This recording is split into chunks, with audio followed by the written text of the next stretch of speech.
नमस्कार, good afternoon साथियों। उत्कर्ष के YouTube चैनल पे आपका स्वागत है और मैं हूं आपका होस्ट और दोस्त नरेंद्र चौधरी। और हम बात कर रहे थे मेरे दोस्तों एनटीपीसी की।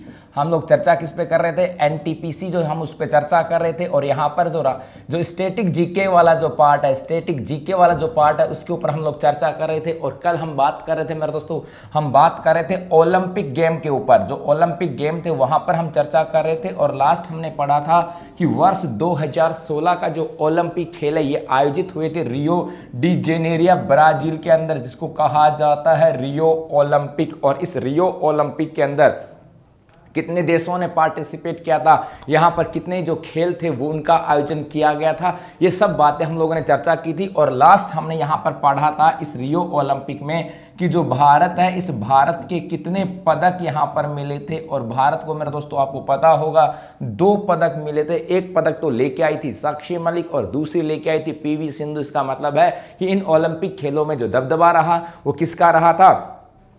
जो महिला शक्ति है उस महिला शक्ति का यहां पर दबदबा रहा था। अब इसको आगे बढ़ते हैं यहां से। अब ये जो ओलंपिक जो गेम थे उसके साथ अब आगे बढ़े थोड़ा सा और फटाफट से इस ओलंपिक गेमों से संबंधित जो 2-3 बातें हैं वो मैं और बता देता हूं। उसके बाद हम बात करेंगे जो राष्ट्रमंडल खेल हैं उनके ऊपर चर्चा करेंगे। और उसके बाद जो एशियन गेम आते हैं हम लोग उसके ऊपर भी चर्चा करेंगे। अब देखो, इस ओलंपिक खेलों की बात करें जो 2016 में हुआ था, कहां पर? रियो के अंदर। उसमें एक नाम और चर्चा में आता है और वो नाम आता है दीपा कर्माकर का। ये नाम भी आपको दीपा कर्माकर, ये नाम भी आपको ध्यान में रखना है कि दीपा कर्माकर कौन थी मेरे दोस्तों। दीपा कर्माकर की यदि हम बात करें तो ये जिम्नास्टिक जो है, ये जिम्नास्टिक गेम की महिला है। जिम्नास्टिक एक गेम आता है, जिम्नास्टिक खेल से इनका संबंध आता है। पहली बार ये जिम्नास्टिक स्पर्धा में भाग लिया था यहाँ पर। और इस ओलंपिक खेलों में इस दीपा कर्माकर का जो रैंक रही थी वो 4th रैंक रही थी। तो यहाँ से क्वेश्चन जो बनता है दीपा कर्माकर से वो ये बनता है मेरे दोस्तों, क्या? पहला तो ये कि यहां से पहली भारतीय महिला जो जिम्नास्टर जिन्होंने ओलंपिक खेलों में भाग लिया, दीपा कर्माकर। या ऐसे भी आ जाए कि दीपा कर्माकर का खेल किस संबंध से आता है, किस संबंध से आता है? तो किससे संबंध आता है मेरे दोस्तों? जिम्नास्टिक से संबंधित आता है। इसके अलावा इस ओलंपिक खेल 2016 की बात करें, यहां से 1-2 बातें और यहां पर बात करें तो यहां से यदि पूरे ओवरऑल की बात कर लेता हूं, मैं पूरे ओवरऑल की बात करता हूं कि सबसे अधिक पदक विजेता, ये भी क्वेश्चन बहुत बार आया हुआ है। सबसे अधिक पदक विजेता की यदि हम बात करें कि ओलंपिक खेलों के इतिहास में आज तक सबसे अधिक पदक विजेता कौन है, इन ओलंपिक खेलों के इतिहास की बात करें कि 2016 तक जितने भी ओलंपिक खेल हुए हैं इनका सबसे अधिक पदकों का इतिहास किसका रहा है? तो ये पदकों का इतिहास किसका रहा है मेरे दोस्तों? नाम आता है माइकल फेल्प्स का। ये नाम किसका आता है? माइकल फेल्प्स जो है, इन्होंने सबसे अधिक पदक जीते हैं। और टोटल कितने पदक जीते हैं? तो 28 पदक जीते हैं। इनका संबंध जो है ये आता है अमेरिका से संबंध आता है। और खेल की बात करें तो इनका खेल का संबंध आता है मेरे दोस्तों तैराकी से। तो ये भी आपको बात याद रखनी है कि सबसे अधिक जो पदक विजेता है वो कौन है? तो माइकल फेल्प्स का नाम आता है। हाँ, तो अमित कुमार ये ग्रीष्मकालीन ही तो पढ़ रहे हैं। जो ग्रीष्मकालीन है उसी को तो हम लोग चर्चा कर रहे हैं। और रियो ओलंपिक भाई बता दिया ना, 2 मेजबान रियो डी जेनेरिया ब्राजील। इसका मतलब क्लास आप लेट अटेंड कर रहे हो, रेगुलर क्लास लोगे तो चीजें आप लोगों को पता लग जाएंगी। तो रेगुलर आपको क्लास लेनी है। इसके अलावा एक चीज यहां से एक फैक्ट और याद रखना आपको कि अगले ओलंपिक की बात करें 2016 में तो कहां पर हुआ? ब्राजील के अंदर हुआ। 2016 में तो आयोजन हुआ था ब्राजील के अंदर। और उसके बाद आज बात करें अगले ओलंपिक खेलों का आयोजन कहां पर होगा? तो अगले जो ओलंपिक खेलों का आयोजन मेरे दोस्तों ये घोषित किया गया था 2020 के अंदर। और कहां पर? टोक्यो के अंदर। टोक्यो कहां पड़ता है? जापान के अंदर। तो 2020 में जापान में था, लेकिन इस कोरोना महामारी की वजह से इसको 2020 के बजाय इनको थोड़ा सा आगे कर दिया गया। और अब ये कब होंगे? 2021 में। और होंगे कहां पर? इसी टोक्यो जापान के अंदर। तो याद रखना ये कैंसिल नहीं हुए हैं, पोस्टपोन्ड हुए हैं, स्थगित नहीं हुए हैं। कुछ गेम ऐसे स्थगित का मतलब है भाई इस साल वाले होंगे नहीं है, ठीक है। अब जैसे 2000 यदि हम बात करें 1940 के, तो वो हुए ही नहीं है 2000, ना तो 40 के, ना 41 में, ना 42 में, तो उस नंबर के नहीं हुए यहाँ से। तो याद रखना 3 बार ही स्थगित हुए हैं 2020 वाले, उस वजह से उस समय नहीं हो पाए। थोड़ा सा एक साल बाद करा देंगे, लेकिन होने तो 2020 वाले हैं, सीक्वेंस तो वही रहेगा। तो ये चीजें आपको ध्यान में यहां से रखना है। और अगले जो 2020 टोक्यो जापान में होंगे, इसकी थीम क्या होगी? तो इसकी थीम होगी मेरे दोस्तों डिस्कवर टुमारो। इसकी थीम क्या होगी? डिस्कवर टुमारो जो है इसकी थीम होगी। तो ये बातें आपको पूरा का पूरा ध्यान में रखना है। तो यहां तक हम लोग चर्चा किस पे की? तो यहां तक हम लोगों ने चर्चा कर ली मेरे दोस्तों किसके ऊपर? ये तो जो थे ये पूरे के पूरे थे ग्रीष्मकालीन। ये किसकी बात कर रहे थे? ग्रीष्मकालीन। तो यहां से याद रखना जो सामान्य जो गेम हम पढ़ते हैं ये तो कौन से आते हैं? ग्रीष्मकालीन आते हैं। अब आगे बढ़ते हैं यहां से। देखो अब हम बात करें, थोड़ा सा समझना, यदि हम बात करें ओलंपिक्स गेम की, तो ये ओलंपिक्स गेम जो इसको 3 कैटेगरी में बांटते हैं। एक तो माने जाते हैं ग्रीष्मकालीन, और ये जो ग्रीष्मकालीन है इसी में विश्व के अधिकांश देश भाग लेते हैं, और इसको तो हमने पूरा पढ़ लिया यहां से। एक आते हैं मेरे दोस्तों शीतकालीन। शीतकालीन का मतलब है कि शीतकालीन में या शीतकाल में इनका आयोजन होता है, और सामान्यतः आयोजन किसके ऊपर होता है? बर्फ पे आयोजन होता है, इसीलिए इनको शीतकालीन ओलंपिक कहते हैं कि शीतकालीन के समय में जो बर्फ गिरती है उस जो बर्फ होती है वहां पर इनका आयोजन होता है, इसलिए इसको क्या बोलते हैं? शीतकालीन। और एक होते हैं मेरे दोस्तों पैरा ओलंपियन। एक कौन से होते हैं? पैरा ओलंपिक की बात करें, और पैरा ओलंपिक का मतलब हुआ कि जो दिव्यांग जो जन होते हैं, वो जो दिव्यांग जन होते हैं उनके लिए भी अलग से एक ओलंपिक खेल शुरुआत किए गए हैं, और वो कौन से होते हैं? तो वो होते हैं पैरा ओलंपिक। तो यहां से ग्रीष्मकालीन ओलंपिक तो हमने पढ़ लिया। एक छोटा सा पार्ट आता है शीतकालीन ओलंपिक की, इसके ऊपर भी हम लोग चर्चा करेंगे, और एक छोटा सा पार्ट आ जाता है पैरा ओलंपिक की, तो इसके ऊपर भी हम लोग चर्चा करते हैं। तो फटाफट से देखो इसको भी, ताकि फिर अपना अगला टॉपिक स्टार्ट करते हैं यहां से। सबसे पहले अपन बात करें किसकी? शीतकालीन की। शीतकालीन ओलंपिक की बात करें, शीतकालीन ओलंपिक की बात करें, यहां पर ज्यादा क्वेश्चन नहीं बनते हैं, इससे कोई ज्यादा क्वेश्चन हमारे एग्जाम के पॉइंट ऑफ व्यू से नहीं बनते हैं। जो चीजें आती हैं उनको हम लोग बात करते हैं यहां से, ठीक है जी। अब सबसे पहले यदि हम बात करें शीतकालीन ओलंपिक के अंदर, तो प्रथम जो शीतकालीन ओलंपिक है इनका आयोजन हुआ था 1924 में, और ये आयोजन हुआ था फ्रांस के अंदर। एक बात तो आपको ये ध्यान में रखना है, फ्रांस के अंदर। दूसरा, अब पहला तो हो गया, और अभी हाल ही में जो हुआ है वो हुए हैं 23वें। वे हुए हैं मेरे दोस्तों 23वें शीतकालीन ओलंपिक, और ये कब हुए हैं? तो वर्ष 2018 के अंदर हुए हैं, और कहां पर? दक्षिणी कोरिया में। ये कहां पर हुए हैं? दक्षिणी कोरिया में इनका आयोजन किया गया। ये आपको ध्यान में रखना है कि भाई 23वें शीतकालीन ओलंपिक या 2018 शीतकालीन ओलंपिक का आयोजन कहां पर हुआ? तो ये हुआ था प्योंगचैंग में। स्थान का नाम आता है प्योंगचैंग, और ये प्योंगचैंग कहां पर है? तो दक्षिणी कोरिया। सामान्यतः देश पूछता है यहां से, तो देश कौन सा हो जाएगा? दक्षिणी कोरिया। और अगले 24वें कहां पर होंगे?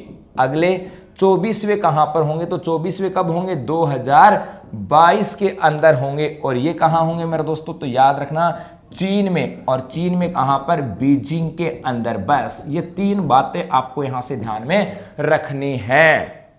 ये 3 बातें आपको ध्यान में रखने हैं। क्या? शीतकालीन ओलंपिक की बात करें, पहले शीतकालीन जो ओलंपिक खेल है इनका आयोजन 1925 के अंदर हुआ था, और कहां पर? फ्रांस के अंदर। सामान्यतः ये जो सामान्यतः 100% ये वहां जो बर्फ के जो ग्राउंड होते हैं वहां पर इनका आयोजन होता है, या कहें कि शीतकालीन जहां बर्फ गिरती है वहां पर इनका आयोजन होता है, और सामान्यतः अपनी वाली टीम भाग नहीं लेती है, लेकिन इसके अंदर 2 खिलाड़ी गए थे। छोड़ो, 23वें जो शीतकालीन ओलंपिक है इनका आयोजन हुआ था प्योंगचैंग के अंदर। प्योंगचैंग कहां पर है? दक्षिणी कोरिया में।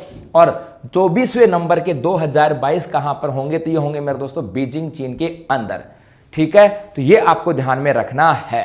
क्लियर हो जाएगा यहां तक? तो उसके बाद में ये तो हो गया अपना पार्ट, तो ये शीतकालीन हो गया। उसके बाद में अगला जो पार्ट आता है वो आता है मेरे दोस्तों पैरा ओलंपिक। ये जरूर आप लोगों के लिए इंपॉर्टेंट आता है। पैरा ओलंपिक इंपॉर्टेंट इसलिए आता है क्योंकि इसमें भारतीय खिलाड़ी भाग लेते हैं। भाग ही नहीं लेते मेरे दोस्तों, यहाँ पर पदक भी जीत के लेके आते हैं। और ये जो पैरा ओलंपिक की बात करें, जो 2 पैरा ओलंपिक है, ये जो सामान्य जो ओलंपिक होते हैं उनके समानांतर ही चलते हैं, मतलब हर 4 साल के बाद इनके आयोजन होते हैं। और सामान्यतः जो ग्रीष्मकालीन ओलंपिक होते हैं उनके पैरेलल ही चलते हैं, वहीं पर इनका आयोजन होता है। अब देखो यहां से, तो यदि शीतकालीन तो हो गया। अब पैरा ओलंपिक की बात करें, सबसे पहले इनकी शुरुआत की बात करें कि भाई इनकी शुरुआत कब से हुई थी। तो जो पैरा ओलंपिक जो गेम आते हैं इनकी शुरुआत मानी जाती है 1948 से। और कहां से? लंदन से, क्योंकि 1948 में कुछ युद्ध के अंदर, जो द्वितीय विश्व युद्ध था, उस विश्व युद्ध के अंदर जो घायल वगैरह जो लोग थे, जो सैनिक थे, उनके लिए आपस में गेम हुआ था। तो यहाँ से इसकी शुरुआत हो जाती है 1948 से। और इसका जनक जो माना जाता है कि भाई जनक किसको माना जाता है मेरे दोस्तों, याद रखना। तो ये जो पैरा ओलंपिक है इसका जनक माना डॉक्टर लुडविग गुटमैन को, डॉक्टर लुडविग गुटमैन को, डॉक्टर लुडविग गुटमैन या गटमैन, ये लो जी, इनको ये जनक माना जाता है। ठीक है। यहां से अब यहां से तो ये जो 1948 में हुआ था, इसमें तो सिर्फ पार्टिसिपेट किसने किया था? सैनिकों ने पार्टिसिपेट किया था, सैनिक में। लेकिन जो पैरा ओलंपिक, आधुनिक जो पैरा ओलंपिक आते हैं, उनकी जो नींव है वो यहीं से रखी मानी जाती है। इसलिए इसको कहते हैं कि भाई शुरुआत तो 1948 से हुआ था। लेकिन यहां से इंपॉर्टेंट बात क्या आती है कि शुरुआत तो हो गई, लेकिन यदि हम बात करें कि आधुनिक जो पैरा ओलंपिक हैं, आधुनिक जो पैरा ओलंपिक आते हैं, ये आधुनिक पैरा ओलंपिक की शुरुआत जो है इसकी डेट आती है 1960 से, कि 1960 से आधुनिक पैरा ओलंपिक की शुरुआत मानी जाती है। और ये कहां पर हुए थे? रोम के अंदर, क्योंकि 1960 के अंदर ही जो ओलंपिक खेल हैं ये कहां पर आए थे मेरे दोस्तों?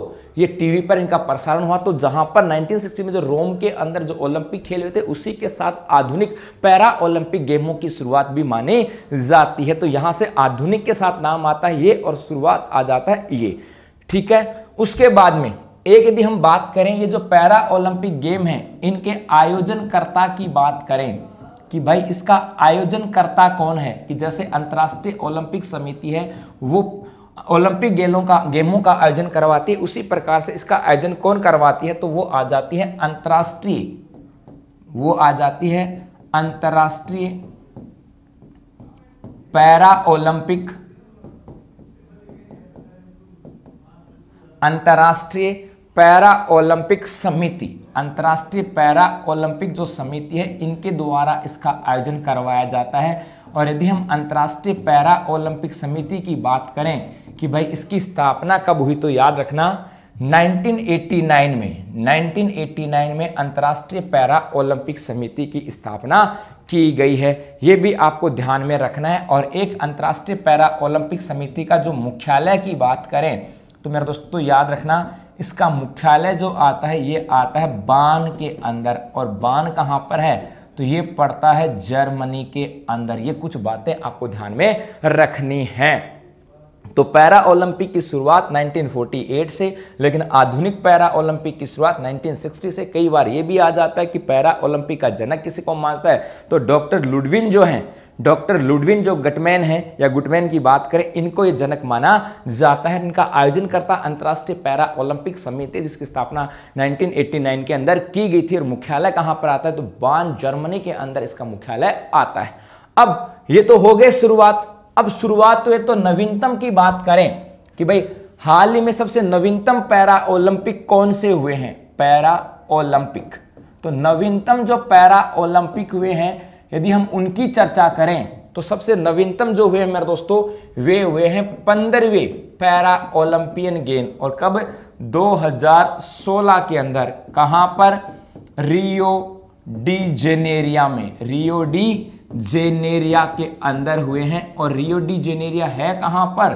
तो ब्राजील के अंदर है। ये बातें आपको ध्यान में रखनी है। तो हाल ही में 15वें जो पैरा ओलंपिक गेम जो है मेरे दोस्तों, इनकी जो शुरुआत है ये रियो डी जेनेरिया में हुई थी, सेम उनके साथ साथ हुई थी, और 2016 के अंदर आते हैं। अब इस रियो डी जेनेरिया के अंदर जो पैरा ओलंपिक गेम हुए हैं, इनके साथ क्या क्या चीजें आती हैं, इनको देखना। यहां से सबसे पहले इंपॉर्टेंट बात क्या आती है, यहां से यदि अपन बात करें सीधी पदक तालिका की बात करते हैं, क्योंकि इंपॉर्टेंट यहां से यही पूछा जाता है, पदक तालिका। तो इस पदक तालिका की यदि हम बात करें कि भाई किसका कौन सा रैंक रहा है, तो इस पदक तालिका में नंबर 1 पे तो रहा है मेरे दोस्तों चीन, कितने जीते ज्यादा मैटर नहीं करता है। नंबर 2 की यदि हम बात करें तो ये आ जाता है इंग्लैंड, ये आ जाता है इंग्लैंड। और नंबर 3 की बात करें तो नाम आता है उक्रेन का।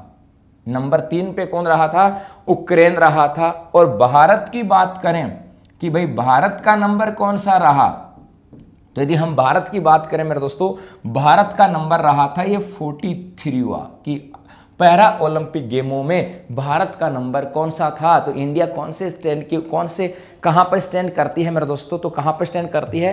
43वें नंबर पे स्टैंड करती है। अब भारत 43वें नंबर पे स्टैंड करती है और भारत के द्वारा पदक जो जीते गए थे उनकी संख्या कितनी आती है उनकी भी हम बात करते हैं। तो भारत के द्वारा टोटल जो है वो 4 पदक जीते गए थे। भारत के द्वारा टोटल कितने पदक जीते गए थे? 4 पदक जीते गए थे। देखो भाई, नंबर 1 पदक की बात करें, जीता था मरियप्पन थंगावेलु ने। ये जीता था मरियप्पन थंगावेलु, मरियप्पन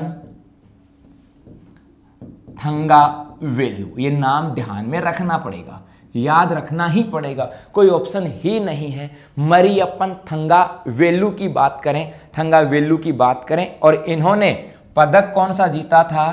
तो याद रखना स्वर्ण पदक जीता था, स्वर्ण पदक। और कौन से खेल में?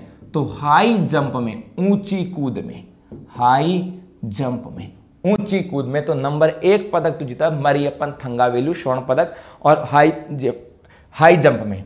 एक जो पदक जीता है मेरे दोस्तों, एक पदक जीता है, नंबर 2 एक पदक जीता है देवेंद्र झाझड़िया ने, देवेंद्र झाझड़िया, हाँ जी, देवेंद्र झाझड़िया ने यह पदक जीता। ये भी तो पैरा ओलंपियन है। और देवेंद्र झाझड़िया ने भी कौन सा पदक जीता था? तो याद रखना इनके द्वारा भी स्वर्ण पदक जीता गया। और किसके अंदर?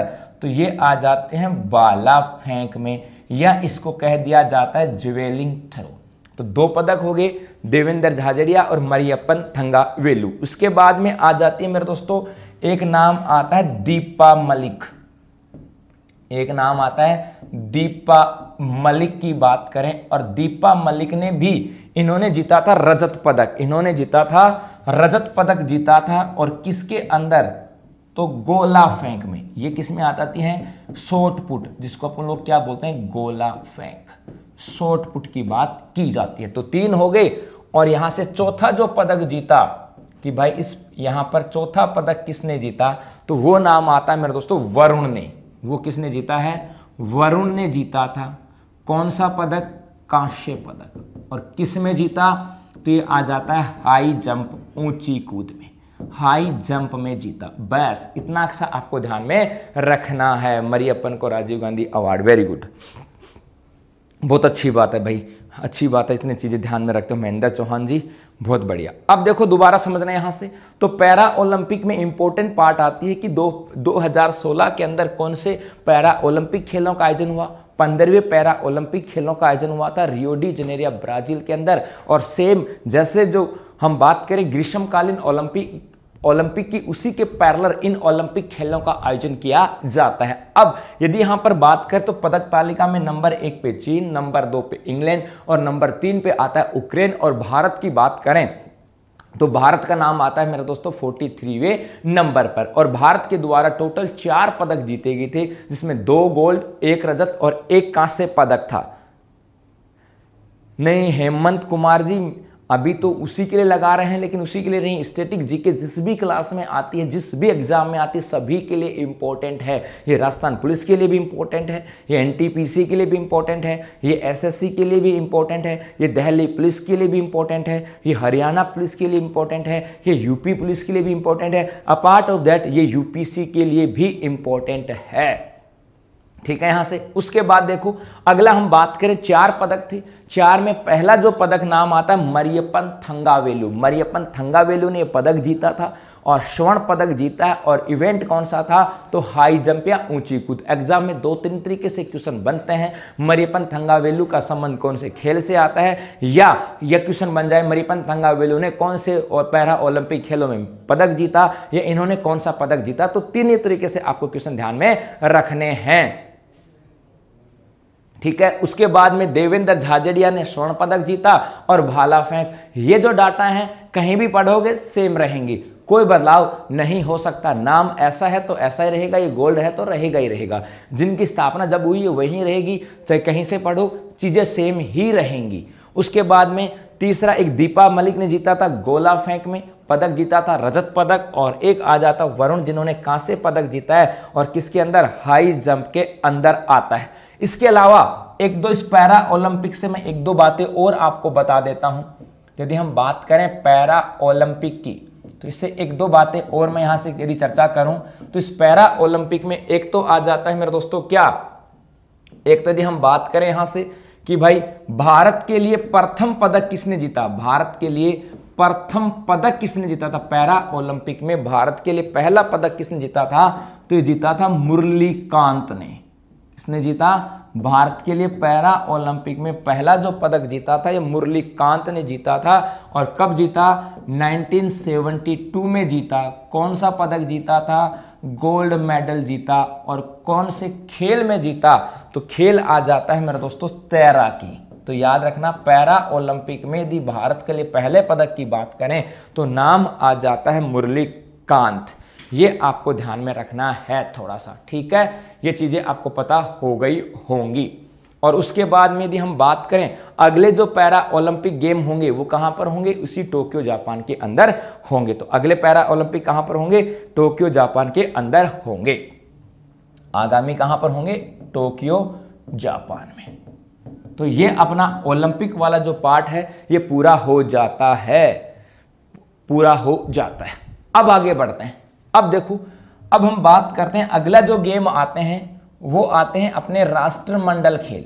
अगले हम लोग कौन से पढ़े, राष्ट्रमंडल खेलों की बात करते हैं भाई। राष्ट्रमंडल खेल कि ये राष्ट्रमंडल खेल कौन से हैं, इनकी शुरुआत कब से हुई, इनमें कितने देश जो हैं वो भाग लेते हैं, और यहाँ पर यदि हम बात करें तो भारत के द्वारा क्या क्या पदक जीते गए वो सब चीज़ें यहाँ पर हम लोग चर्चा करने वाले हैं। तो राष्ट्रमंडल खेलों की बात करें, सबसे पहली चीज़ हमने एक जब अंतर्राष्ट्रीय संगठन पढ़ा था तो पढ़ा था, एक संगठन पढ़ा था मेरे दोस्तों जिसका नाम आता है राष्ट्रमंडल संघ।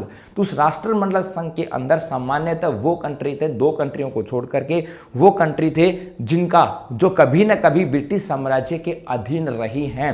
तो उनके द्वारा एक स्वैच्छिक संगठन बनाया गया था जिसका नाम था राष्ट्र संघ। तो वो जो स्वैच्छिक जो देश थे जो कभी ब्रिटिश साम्राज्य के अधीन रहे थे, उन्हीं के द्वारा एक खेल प्रतियोगिता का आयोजन करवाया गया और उस खेल प्रतियोगिता को क्या कहा गया, राष्ट्रमंडल खेल कहा गया। ये अलग बात है कि वहां पर 53 कंट्रीज थी, यहां पर अलग उससे ज्यादा देश भाग लेते हैं, लेकिन सामान्यतः राष्ट्रमंडल जो खेल हैं या कॉमनवेल्थ हम गेम की बात करें तो ये उन्हीं कंट्रीज के द्वारा स्थापित किया गया था, उन्हीं के द्वारा प्रारंभ किया गया था जो कभी न कभी ब्रिटिश साम्राज्य के अधीन रही थी। अब यदि हम यहां से बात करें, यदि हम बात करें यहां से सबसे पहली चीज, यदि राष्ट्रमंडल खेलों की शुरुआत की बात करें, एक बिंदु को आप अच्छे से नोट्स बनाते हुए चलोगे तो समझ में आ जाएगा, हमेशा के लिए आपके असेट्स बन जाएंगे। शुरुआत की बात करें मेरे दोस्तों तो इनकी शुरुआत जो है ये 1930 से हुई थी और 1930 में कहां से शुरुआत हुई,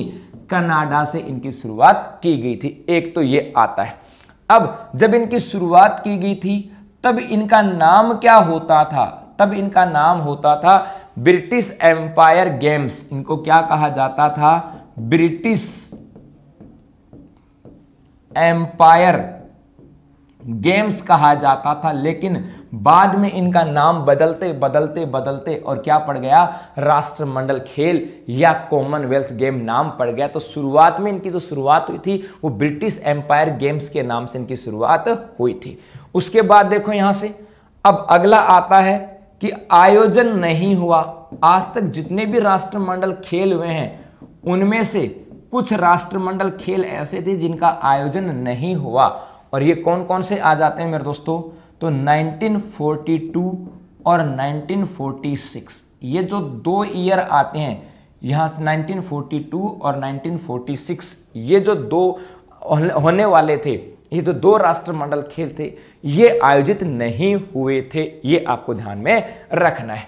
उसके बाद यदि हम बात करें कि इन राष्ट्रमंडल खेलों में भारत शामिल कब हुआ, भारत शामिल कब हुआ भाई? तो इन राष्ट्रमंडल खेलों में भारत की बात करें, ये शामिल हुआ था 1934 से, और 1934 में इन कॉमनवेल्थ गेमों का आयोजन जो है ये हुआ था लंदन के अंदर। तो 3 बातें आपको ध्यान में रखनी है कि ओलंपिक खेलों को प्रारंभिक नाम आता था ब्रिटिश एम्पायर गेम्स, 1930 कनाडा से इनकी शुरुआत हुई थी, और 1940, 1942 और 46 जो है मेरे दोस्तों इनका आयोजन नहीं हुआ था, और भारत जो है वो कॉमनवेल्थ गेम के अंदर पहली बार जो पार्टिसिपेट करता है, ये पार्टिसिपेट कब करता है? 1934 के अंदर पार्टिसिपेट करता है, लंदन के अंदर।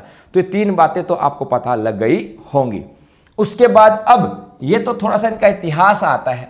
अब यदि हम वर्तमान की बात करें कि भाई या अब प्रारंभिक की अब कौन से हुए थे यहां से, तो अपन बात करें यहां से हाल ही में 2018 में कॉमनवेल्थ गेमों का आयोजन हुआ था, और ये आयोजन हुआ था गोल्ड कोस्ट में। ये आयोजन कहां पर हुआ? गोल्ड कोस्ट, और गोल्ड कोस्ट कहां पर है? ऑस्ट्रेलिया के अंदर। तो 2018 में जो कॉमनवेल्थ गेम है या राष्ट्रमंडल खेल है, इनका आयोजन कहां पर हुआ? गोल्ड कोस्ट ऑस्ट्रेलिया के अंदर हुआ था। और इनके साथ क्या क्या चीजें आपको ध्यान में रखनी है वो देखो। पहली बात, ये जो गोल्ड कोस्ट का आयोजन हुआ था ये 21वें राष्ट्रमंडल गेम थे। ये जो गेम थे ये 21वें राष्ट्रमंडल गेम थे या खेल थे। एक बात तो ये ध्यान में रखनी है। तो 21वीं राष्ट्रमंडल खेलों का आयोजन कहां पर हुआ?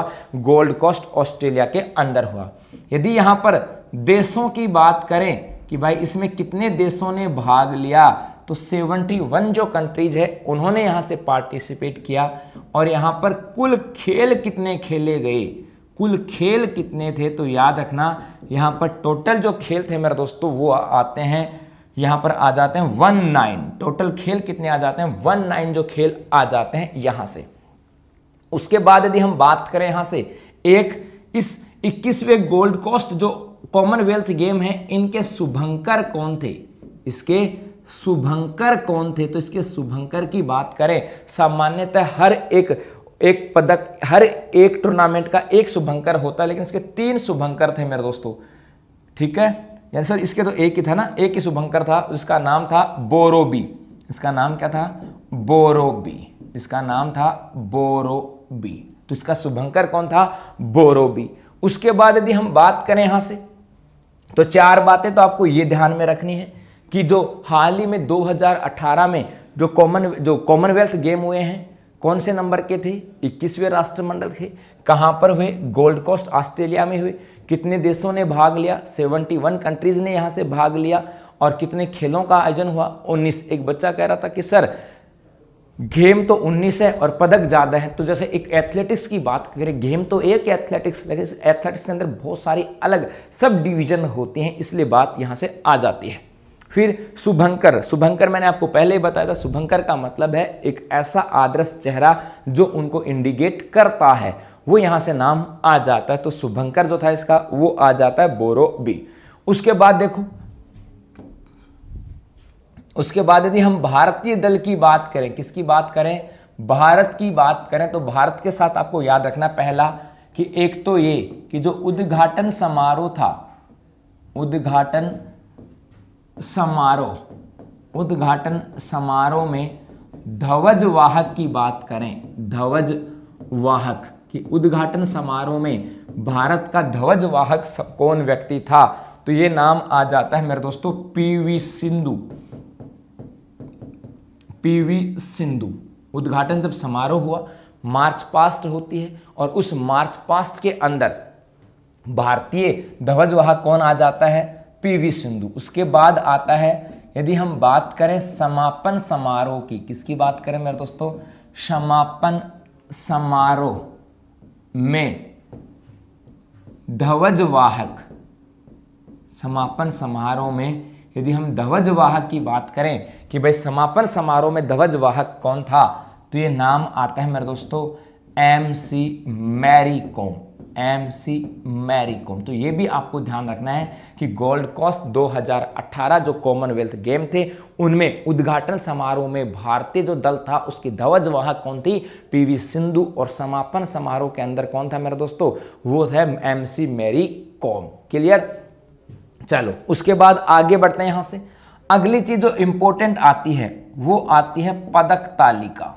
अगली इंपॉर्टेंट चीज आती है पदक तालिका कि भाई ये कॉमनवेल्थ गेमों का आयोजन हुआ, जब आयोजन हुआ और समापन हुआ तो पदक तालिका में किसी की रैंकिंग भी तो बनी होगी, किसी की ना किसी की तो रैंकिंग भी बनी होगी। यहां से अब आप लोग फटाफट से बताओगे।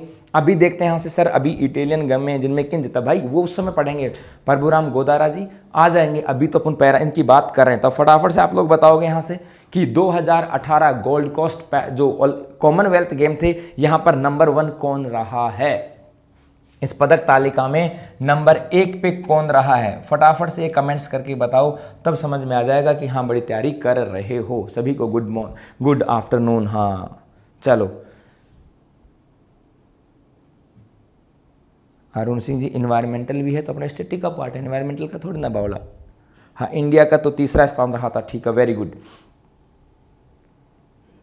अब बताओ यहां से फटाफट से कि 2018 ये जो कॉमनवेल्थ गेम हुए थे इनमें नंबर 1 किसका था? यस अखंड जी कह रहे हैं सर ऑस्ट्रेलिया, वेरी गुड। महाराज सिंह गुजर जी भी कह रहे हैं सर ऑस्ट्रेलिया। मनजीत सिंह, मनीषा स्वामी, हाँ जी मनजीत सिंह जी कह रहे हैं इंग्लैंड नहीं था भाई, ऑस्ट्रेलिया। चेतराम जी भी कह रहे हैं ऑस्ट्रेलिया। तो नंबर 1 पे कौन रहा मेरे दोस्तों? ऑस्ट्रेलिया।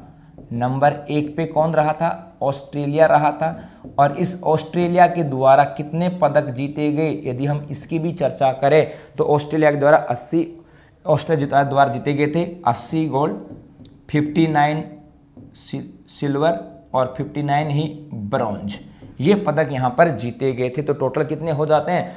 198। उसके बाद नंबर 2 की बात करें, नंबर 2 पे कौन रहा? इंग्लैंड। नंबर 2 पे कौन रहा? इंग्लैंड की बात करें और इस इंग्लैंड के द्वारा पदक कितने जीते गए थे तो इसके याद रखना मेरे दोस्तों 45, 45, 46, बस ये लो कितने हो गए? 45, 45, 46 और टोटल कितने हो जाते हैं? 136। कितने हो जाते हैं? 136। क्लियर है? चलो तो पूछ लिया जाता कई बार कि ऑस्ट्रेलिया द्वारा कितने गोल्ड जीते गए या टोटल कितने हैं, तो वो सब आपको ध्यान में रखना है। नंबर 3 की बात करें और नंबर 3 पे कौन रहा? भारत। नंबर 3 पे कौन रहा? भारत रहा था। और इस भारत के द्वारा टोटल कितने पदक जीते गए और यहाँ पर जो गोल्ड मेडल हैं उनसे ऊपर हम लोग चर्चा करेंगे यहाँ से। तो भारत की बात करते हैं। अब देखो, तो अब हम बात करें कि भाई इस 2018 गोल्ड कोस्ट ओलंपिक खेलों में भारत की बात करें तो भाई भारत ने टोटल कितने पदक जीते? तो भारत के द्वारा टोटल पदक जीते गए थे 66। कितने पदक थे? 66। इस 66 में से 26 जो आते हैं ये तो आते हैं गोल्ड मेडल, स्वर्ण पदक। उसके बाद में आगे हम बात करें यहां से 20 आ जाते हैं सिल्वर और 20 ही क्या आ जाते हैं? ब्रॉन्ज। ये लो जी। तो याद रखना इस गोल्ड कोस्ट 2018 के अंदर भारत के द्वारा टोटल कितने पदक जीते गए थे? तो टोटल पदक जीते गए मेरे दोस्तों 66। ये पूछा गया हुआ है। और इस 66 के अंदर यदि हम बात करें तो 26 जो थे वो तो गोल्ड मेडल थे या कहें कि स्वर्ण पदक थे। 20 थे वो रजत पदक कहते हैं या उनको क्या बोलते हैं? Silver medal. और उसके बाद 20 जो थे वो ब्रॉन्ज या कांस्य मेडल थे। तो भारत के द्वारा टोटल कितने पदक जीते गए? 66 पदक जीते गए। लेकिन एग्जाम में यहां से अपन चर्चा करेंगे जो 26 गोल्ड मेडल हैं वो कौन है, क्योंकि कई बार ऐसा क्वेश्चन बनता है कि इस खिलाड़ी का संबंध कौन से गेम से आता है, या क्वेश्चन ऐसा बन जाए कि इनमें से किस खिलाड़ी ने कॉमनवेल्थ गेम के अंदर पदक जीता या नहीं जीता, तो ऐसा भी यहां से आ जाता है। अब देखो तो 26 गोल्ड मेडल जीते थे। कितने गोल्ड मेडल जीते? 26 गोल्ड मेडल जीते। अब ये 26 गोल्ड मेडल कौन थे इनकी भी हम लोग चर्चा कर लेते हैं भाई। सबसे पहले यदि हम बात करें, नाम लिख रहा हूं साइना नेहवाल। साइना नेहवाल। और साइना नेहवाल ने किस में जीता? बैडमिंटन में, ठीक है, बैडमिंटन के अंदर। उसके बाद यदि हम बात करें यहां से राहुल आवरे, एक नाम आता है राहुल आवरे, राहुल आवरे। और राहुल आवरे का संबंध किससे आता है मेरे दोस्तों? कुश्ती से। खिलाड़ी पूछ लेते हैं, गेम पूछ लेता है कुश्ती से, और कुश्ती के अंदर भी 57 केजी वेट से इनका संबंध आता है। वैसे ये आपको ध्यान में रखने की आवश्यकता नहीं है। चलो उसके बाद में लेकिन लिख देता हूं, कई बच्चों के सर पूरा ही बता दूं। हाँ जी, 57 केजी वेट से। उसके बाद यदि हम बात करें, एक आता है मेरे दोस्तों विकास कृष्ण, एक नाम आता है विकास कृष्ण।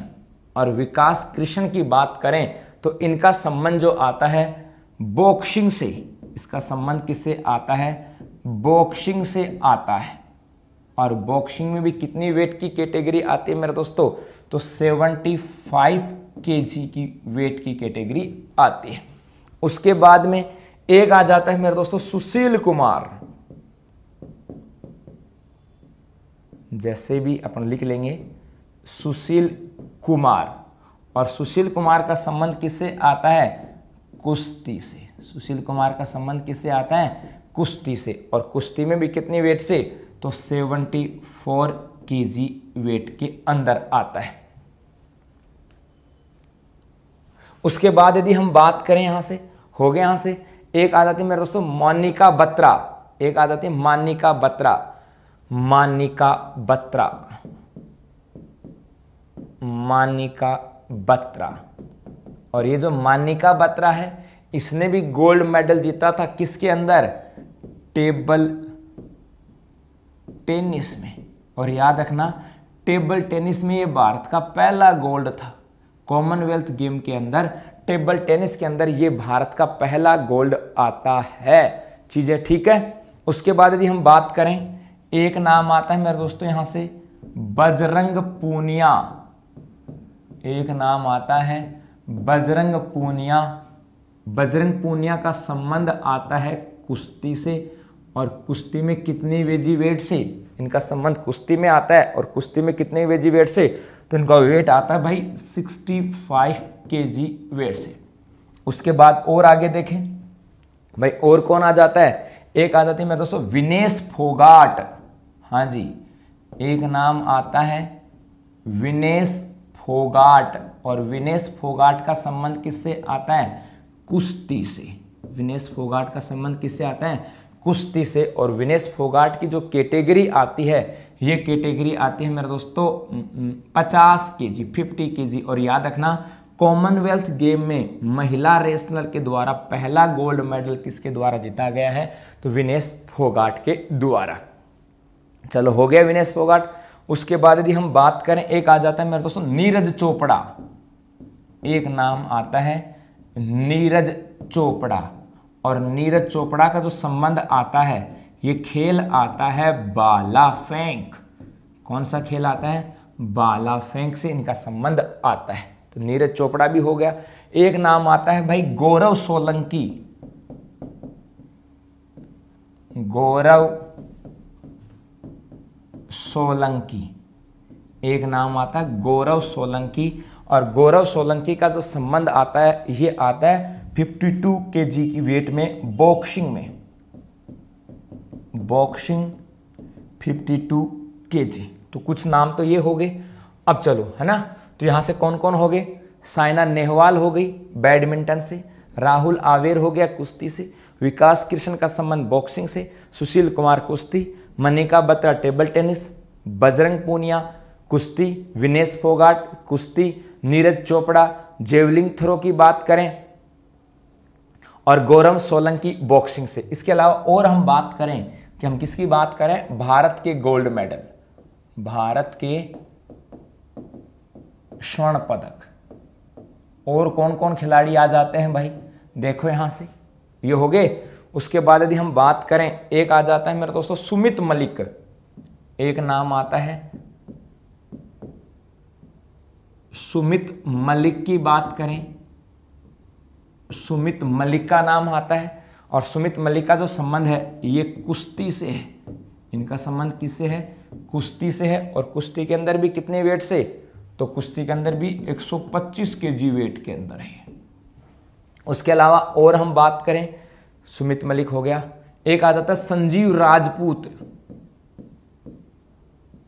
संजीव राजपूत, संजीव राजपूत की बात की जाए, इनका संबंध आता है मेरे दोस्तों निशानेबाजी से।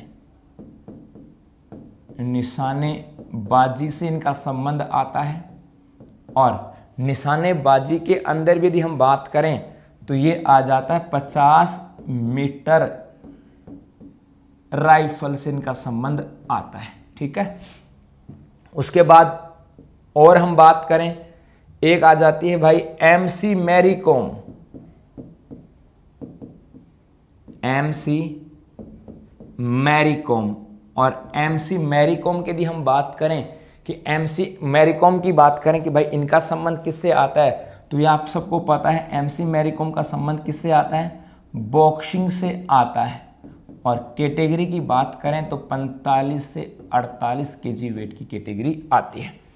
उसके बाद यदि हम बात करें यहाँ से, यदि हम बात करें यहाँ से अनीस भनवाला, ये बड़ा इंपॉर्टेंट नाम है भाई और एग्जाम में पूछा गया हुआ है। अनीस भनवाला हरियाणा से संबंध रखता है। अनीस भनवाला। और अनीस भनवाला की बात करें तो इनका संबंध आता है निशानेबाजी से। निशानेबाजी से। और निशानेबाजी के अंदर भी कौन सी कैटेगरी है? तो याद रखना 25 मीटर रैपिड फायर में, 25 मीटर रैपिड जो फायर है इसके अंदर संबंध आता है। अब इस अनीस भनवाला से याद रखने वाली इंपॉर्टेंट बात क्या आती है? ये सबसे युवा है। ये सबसे युवा गोल्ड मेडलिस्ट है। सबसे भारत का कॉमनवेल्थ में सबसे युवा जो गोल्ड मेडलिस्ट की बात करें वो नाम क्या आता है? मेडलिस्ट, वो नाम आता है अनीस भनवाला। और आपको पता भी हो गया यहाँ से ये क्वेश्चन आया हुआ है। ये क्वेश्चन मेरे दोस्तों आया हुआ है। क्लियर है? चलो तो ये यहाँ तक हो गए। यहाँ से तो ये नाम हो गए। इसके अलावा और यदि हम बात करें कि भाई और भी हैं क्या भारत के जिन्होंने गोल्ड मेडल जीता? हाँ जी, टोटल कितने ने गोल्ड मेडल जीता था उन सबके अपन नाम लिखेंगे यहाँ से। और हम बात करें कि भाई और गोल्ड मेडलिस्ट कौन आते हैं? हाँ जी, और गोल्ड मेडलिस्ट की बात करें तो जैसे एक नाम आ जाएगा यहाँ से, श्रेयसी सिंह का नाम आ जाएगा। श्रेयसी सिंह का नाम आ जाएगा। और श्रेयसी सिंह की यदि हम बात करें तो इनका संबंध भी किससे आता है? शूटिंग से आता है। ये चीज़ें एक बार तो बड़ी बोरिंग लगती हैं, लेकिन जब एग्जाम में आता है तब हालत ख़राब होती है। एक बार तो ऐसा लगता है गुरुजी कैसे याद होंगे, लेकिन बेटा जब एग्ज़ाम निकल जाते हैं ना उसके बाद कुछ नहीं होता है। एग्ज़ाम गई और जब तक मेहनत नहीं करोगे तो सफलता नहीं है। इस चीज़ को भी ध्यान में रखना है। जैसे एक आ जाती है हिना सिंधु। एग्जाम में खूब पूछे गए हैं हिना सिंधु के बारे में कि भाई हिना सिंधु का संबंध कौन से गेम से आता है? तो इनका संबंध भी इसी शूटिंग से आता है, कहें निशानेबाजी से ही आता है। और ये कौन सी कैटेगरी में आ जाती है? तो 25 मीटर पिस्टल में आ जाती है। 25 मीटर पिस्टल जो है इसके अंदर आ जाती है। और हम बात करें यहाँ से एक जैसे भारतीय पुरुष टेबल टेनिस की बात करते हैं, एक आती है भारतीय पुरुष टेबल टेनिस जो टीम है इसने भी गोल्ड मेडल जीता है। एक तो ये याद रखना है यहाँ से। एक यदि हम बात करें यहाँ से महिला, भारतीय महिला जो टेबल टेनिस टीम है इसके द्वारा भी गोल्ड मेडल जीता गया है। और एक आ जाती है यहाँ से मिक्स्ड जो बैडमिंटन टीम है, बैडमिंटन, इस बैडमिंटन टीम के द्वारा भी गोल्ड मेडल जीता गया है, उसके द्वारा भी जीता गया है।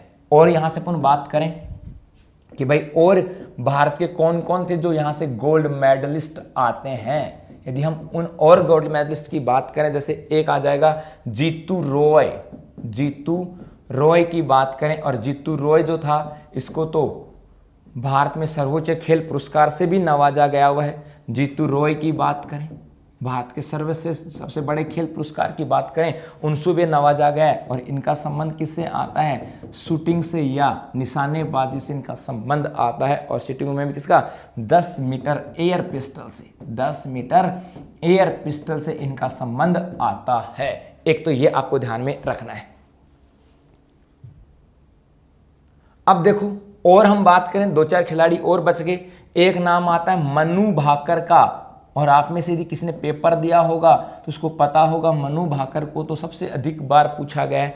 मनु भाकर की बात करें, इनका संबंध निशानेबाजी से है। ये तो बहुत बार पूछी गई है मनु भाकर के बारे में, तो निशानेबाजी से इनका संबंध आता है। और 10 मीटर इनका संबंध भी किससे आता है, इसी 10 मीटर एयर पिस्टल से इनका संबंध आता है। एक नाम आता है मेरे दोस्तों पूनम यादव का। किसकी बात करें तो पूनम यादव की यदि हम बात करें तो पूनम यादव का नाम आता है और इनका संबंध आता है भारोत्तोलन में। भारोत्तोलन के अंदर, भारोत्तोलन का मतलब क्या है, वेट लिफ्टिंग की यदि हम बात करें उसमें आता है। और वेट लिफ्टिंग में भी कितनी केजी वेट में, 69 केजी वेट में नाम आता है। और यदि हम बात करें यहाँ से 1-2 नाम और बच जाते हैं, जैसे एक आ जाता है मीराबाई चानू। ये भी मेरे दोस्तों कई बार आया हुआ है ना, क्वेश्चन है मीराबाई चानू, ये भी एग्जाम में बहुत बार आया हुआ है। इसका संबंध भी किससे आता है, भारोत्तोलन से या कहें वेट लिफ्टिंग से इनका संबंध भी आता है मीराबाई चानू का। और ये कितने केजी वेट में है, 48 केजी वेट में आती है। और याद रखना इन कॉमनवेल्थ गेम के अंदर, इन कॉमनवेल्थ जो गेम थे 2018 के जो कॉमनवेल्थ गेम थे, यहाँ पर भारत के लिए पहला जो पदक था, भारत का जो पहला पदक था वो किसने जीता था, इसी मीराबाई चानू ने जीता था। ठीक है, यहां से उसके बाद यदि हम बात करें यहां से एक आ जाती है भाई संजीता चानू। एक आ जाती है मेरे दोस्तों संजीता चानू की बात करें तो संजीता चानू जो है इसका संबंध भी भारोत्तोलन से आता है। बस कैटेगरी आ जाती है 53 केजी वेट में आ जाती है। और 1-2 नाम और आ जाते हैं। एक नाम आ जाता है सतीश कुमार का। एक नाम आता है मेरे दोस्तों, किसकी बात करें, सतीश कुमार की बात करें। और सतीश कुमार की बात करें इसका कैटेगरी भी भारोत्तोलन आती है। भारोत्तोलन में कितनी केजी वेट में, 77 केजी वेट में आ जाती है। और एक नाम आता है वेंकटेश राहुल। एक नाम आता है वेंकटेश राहुल। और वेंकटेश राहुल की भी कैटेगरी भारोत्तोलन है, बस 85 केजी वेट में आती है। तो ये इतने सारे गोल्ड मेडल हैं।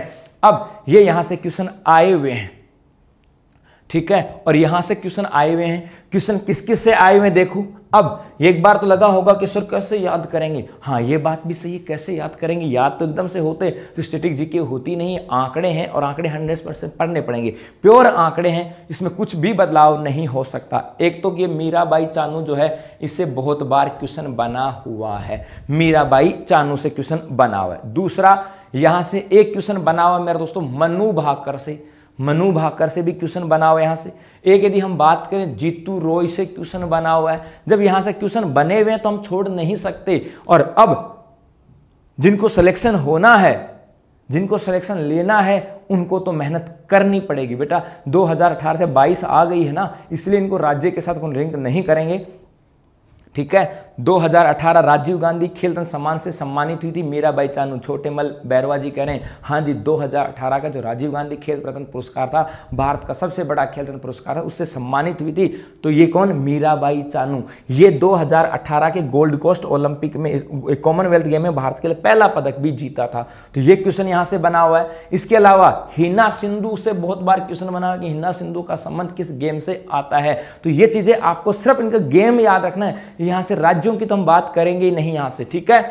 उसके बाद में हिना सिंधु का आया हुआ है। एक यदि हम बात करें यहां से अनीस भनवाला, अनीस भनवाला की बात करें, ये हरियाणा से संबंध रखते हैं। अनीस भनवाला से क्वेश्चन क्या आया मेरे दोस्तों कि सबसे युवा कॉमनवेल्थ गेमों में सबसे छोटी आयु का सबसे युवा गोल्ड मेडलिस्ट कौन है, ये क्वेश्चन भी यहां से आया हुआ। ऑप्शन में मनु भनवाला भी था और ऑप्शन के अंदर मनु जो एक तो अनीस भनवाला भी था और मनु भाकर भी था। अनीस भनवाला और मनु भाकर, और सबके दिमाग में एक ही था कि भाई कौन, मनु भाकर। लेकिन याद रखना मनु भाकर जो है ये 16 ईयर की है और अनीस भनवाला जो है ये 15 साल का ही है। तो यहां से चीजें आ जाती हैं, ठीक है। उसके बाद MC मैरी कॉम, इनसे भी पूछा गया है। सुमित मलिक, ये किनसे संबंधित हैं, ये भी पूछा गया यहां से। और हम बात करें यहां से नीरज चोपड़ा, इस नीरज चोपड़ा को भी आपके एनटीपीसी का तो बहुत बार पूछा गया है कि नीरज चोपड़ा का संबंध किस गेम से आता है। विनेश फोगाट का बना हुआ है बजरंग पूनिया का संबंध किस खेल से आता है, ये भी यहां से पूछा हुआ है, तो ये भी अपन को बात में ध्यान में रखना। साइना नेहवाल, राहुल आवेर, विकास कृष्ण, ये सब नाम यहां से आए हैं। कितने नाम हो गए? 1 2 3 4 5 6 7 8 और 9, उसके बाद 10 11 12 13 हो गए। उसके बाद 14 15 16 17 18 हो गए। 19 20 21 22 23 24 और 25, एक रह गया। चलो कौन रह गया देखते हैं यहाँ से। साइना नेहवाल हो गई, दोबारा से बताता हूँ एक कौन सा रह गया। हाँ जी, साइना नेहवाल होगी, राहुल आवेर हो गया, उसके बाद विकास कृष्ण हो गया, उसके बाद सुशील कुमार हो गया, मोनिका बत्रा हो गई, उसके बाद में विनेश फोगाट हो गया, बजरंग पूनिया भी हो गया यहाँ से, उसके बाद में नीरज चोपड़ा हो गया, गौरव सोलंकी हो गया, ठीक है, और कौन हो गया भाई यहाँ से, सुमित मलिक हो गया, संजीव राजपूत हो गया, MC मैरी कॉम हो गई, एक नाम बच गया, एक तेजस्विनी सावंत, हाँ एक नाम बच गया, तेजस्वी सावंत, ये दिमाग से निकल गया, तो एक नाम आ जाता है तेजस्वी सावंत की बात करें मेरे दोस्तों, तेजस्वी सावंत, इनका संबंध किससे आता है? निशानेबाजी से। इसका संबंध किससे आता है? निशानेबाजी से। तो टोटल कितने हो गए? 26। तो ये आपको ध्यान में रखना है भाई, ये आपको ध्यान में रखना। तो ये गोल्ड कोस्ट वाले कब हुए थे? 2018 में। तो लास्ट इसके बारे में क्या आता है? लास्ट ये आता है कि आगामी राष्ट्रमंडल खेल कब और कहां होंगे। तो आगामी जो राष्ट्रमंडल खेल हैं ये कब होंगे? 2022 में होंगे, कि 18 में हुए थे, और हर 4 साल के बाद इनका आयोजन होता है। और कहां पर होंगे? तो इंग्लैंड के अंदर होंगे। कहां पर होंगे मेरे दोस्तों? इंग्लैंड के अंदर इनका आयोजन होगा। ये आपको ध्यान में रखना है। बकिंगम इंग्लैंड के अंदर, इंग्लैंड में भी कहां पर? बकिंग के अंदर हुए। तो 26 हो गए, और आगामी कहां पर होंगे? तो इस समय इनका आयोजन होगा। चलो जी, अब यहां तक तो हो गए। तो ये हमने किसकी बात कर ली? अपने जो राष्ट्रमंडल खेल हैं इनको हम लोगों ने पढ़ा। अब हम बात करते हैं, एक छोटा सा बिंदु और आ जाता है, और अगला आता है एशियन गेम्स। अगला कौन सा आता है?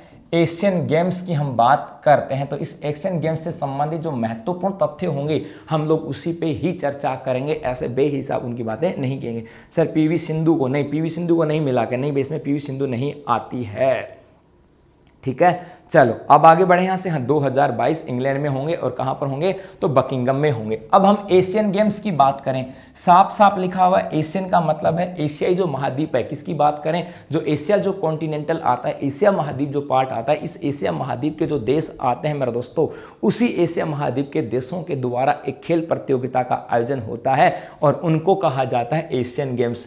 नहीं, बाकी किसी को नहीं पढ़ना है, गोल्ड मेडलिस्ट को ही आपको ध्यान में रखना है। और यदि किसी ने आप में से कोई एग्जाम से जुड़ा होगा, पिछले एग्जामों से मेरे दोस्तों जुड़ा हुआ होगा, तो उनको पता होगा अनीस भनवाला या मनु भाकर या नीरज चोपड़ा का या मीराबाई चानू का इनके संबंध आए हुए हैं। अब देखो, अब हम एशियन गेम्स की बात करते हैं। सबसे पहले यदि हम एशियन गेम्स की शुरुआत की बात करें कि भाई इनकी शुरुआत कब से हुई थी, तो 1951 में इनकी शुरुआत हुई थी। और कहां से?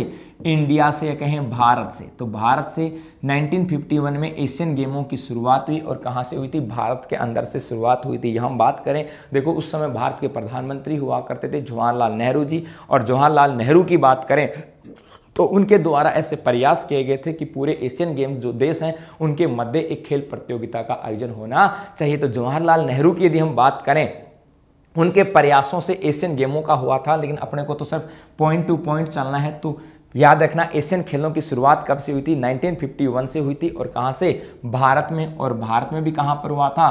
तो नई दिल्ली के अंदर। भारत में इनका आयोजन कहां पर हुआ? नई दिल्ली के अंदर हुआ। उसके बाद अब वर्तमान में आ जाते हैं। तो वर्तमान में आ जाएं तो वर्तमान में जो एशियन गेम्स हुए हैं ये हुए हैं 2018 में। वर्तमान में जो एशियन गेम्स हुए मेरे दोस्तों ये एशियन गेम्स कब हुए हैं? 2018 के अंदर हुए हैं, ये आपको ध्यान में रखना है। और ये कौन से थे? तो ये 18वें एशियन गेम थे। ये जो गेम है ये 18वें ही एशियन गेम थे। तो 2018 में 18वें एशियन गेमों का आयोजन हुआ। एक तो ये आपको ध्यान में रखना है। दूसरा, इनका आयोजन कहां पर हुआ? तो इनका आयोजन हुआ मेरे दोस्तों इंडोनेशिया में। इनका आयोजन कहां पर हुआ? इंडोनेशिया के अंदर इनका आयोजन हुआ। और इंडोनेशिया के भी 2 शहर थे, एक का नाम आता जकार्ता, एक का नाम आता पालेम्बांग। एक तो नाम आता पालेम्बांग और एक नाम आता है जकार्ता। तो 2 देशों के 2 शहरों के अंदर इनका आयोजन हुआ। लेकिन आपको तो देश याद रखना है कि 2018 जो हम बात करें एशियन गेम्स की, इनका आयोजन कहां पर हुआ था? तो याद रखना इनका आयोजन कहां पर हुआ मेरे दोस्तों? इनका आयोजन हुआ था इंडोनेशिया के अंदर। ये आपको ध्यान में रखना है। हाँ, क्या राष्ट्रमंडल खेलों की मेजबानी कभी भारत में की थी? हुए थे ना भाई, 2010 में दिल्ली में ही हुए थे। दिल्ली में हुए थे ना, जिनमें से भारत में घोटाला हुआ था। कॉमनवेल्थ घोटाला का नाम भूल गए क्या? वो दिल्ली में तो हुए थे।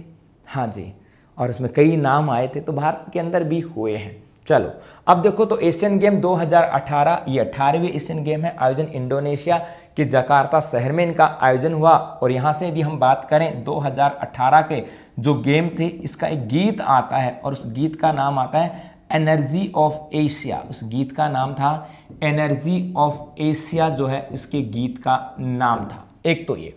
दूसरा, यदि हम बात करें यहाँ से, एक ये तो हो गए यहाँ से चीज़ें पूरी की पूरी। उसके बाद में यदि हम इस एशियन गेम में भारत की बात करें, तो भाई भारत की जो इंपॉर्टेंट बातें हैं वही पढ़ाऊंगा यहाँ से। भारत की बात करें तो भारत में जो उद्घाटन समारोह था, इस उद्घाटन समारोह में जो ध्वज लेने वाला जो खिलाड़ी का नाम आता है, ये नाम आता है नीरज चोपड़ा का। कि उद्घाटन समारोह में भारतीय दल का प्रतिनिधित्व किसने किया था? नीरज चोपड़ा ने। और समापन समारोह की बात करें तो इसके समापन समारोह में भारतीय दल का प्रतिनिधित्व किया था रानी रामपाल ने। किसके द्वारा किया गया? तो रानी जो रामपाल है, इस रानी रामपाल के द्वारा किया गया। और रानी रामपाल का संबंध जो आता है, ये आता है हॉकी के खेल से। रानी रामपाल का संबंध किससे आता है? हॉकी के खेल से।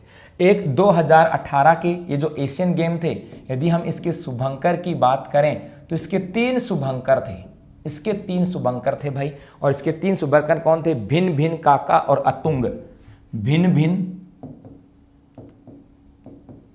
एक नाम आता है काका और एक नाम आता है अतुंग। ये 3 इसके शुभंकर थे। तो ये आपको ध्यान में रखना है। इतनी सारी चीजें क्या भाई यहाँ से कि एशियन खेलों की शुरुआत कब से हुई? 1951 से हुई थी, नई दिल्ली से हुई थी और भारत में हो गया। अब 2018 में कौन से एशियन गेम हुए? 18वें एशियन गेम हुए। कहाँ पर? इंडोनेशिया के अंदर। गीत क्या था? Energy of Asia. शुभंकर 3 थे, भिन्न भिन्न, काका और अतुंग। और भारतीय दल का प्रतिनिधित्व किसने किया? तो ये क्या था? नीरज चोपड़ा ने उद्घाटन समारोह में। और यदि हम बात करें समापन समारोह की, तो किसने किया था? रानी रामपाल के अंदर किया था। ये आपको ध्यान में रखना है। और एक लास्ट यदि हम बात करें तो यहाँ पर पदक तालिका की टैली की ओर हम बात कर लेते हैं। पदक तालिका की हम बात कर लेते हैं कि भाई एशियन खेलों में यदि पदक तालिका की बात करें तो इस पदक तालिका में नंबर 1 रहा था चाइना का। नंबर 1 तो किसका रहा? चाइना का। नंबर 2 हम बात करें तो नंबर 2 रहा मेरे दोस्तों जापान का। नंबर 2 किसका रहा? जापान का। नंबर 3 रहा था रिपब्लिक का। रिपब्लिक जो कोरिया है, इसका नंबर रहा। और यदि हम बात करें यहाँ से भारत की, तो भारत का नंबर रहा था 8वां। और भारत के द्वारा टोटल 69 पदक जीते गए थे। इन 69 पदकों में से 15 स्वर्ण थे, 24 रजत थे और 30 जो थे ये ब्रॉन्ज मेडल थे। ये पदक यहाँ पर जीते गए हैं। बस इतना सा आपको ध्यान में रखना है। एशियन खेलों के साथ पदक तालिका में भारत का स्थान कौन सा था? 8वां। कितने पदक जीते थे मेरे दोस्तों? 69 पदक जीते थे। 15 गोल्ड मेडल थे, 24 जो है ये सिल्वर मेडल थे और 30 जो मेडल थे ये कौन से हैं? तो ये थे अपने ब्रॉन्ज मेडल। हाँ जी, रानी रामपाल को भी राजीव गांधी पुरस्कार दिया गया था। हाँ जी, सब करने होते हैं क्या? हाँ भाई, पवन धाकड़ जी सभी याद करने होते हैं। सुनील झुंझुनू जी सब याद करने ही पड़ेंगे। पुलिस कांस्टेबल के अंदर यहाँ से लगभग क्वेश्चन बनते हैं। तो चलो मिलते हैं अब कल, तब तक के लिए धन्यवाद।